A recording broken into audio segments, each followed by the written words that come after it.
Без струја утре ќе останат делови од општините Студеничани, Карпош, Ѓорче Петров и Аеродром, соопшти регионалниот центар за управување со кризи, повикувајќи се на информации од ЕВА на Македонија.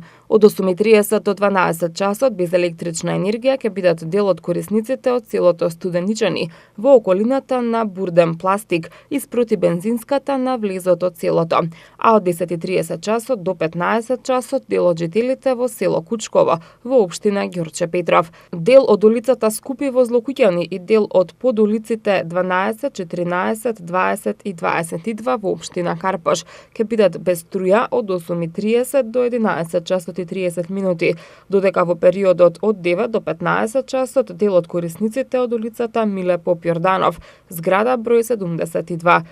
Во општина Карпош, поточно дел од улицата Букурешка, ќе биде без струја од 9:30 до 12 часот. Во периодот од 9:30 до 10 часот и 30 минути без напојување со електрична енергија ќе останат дел од корисниците од местото викано Барутница и зад црквата.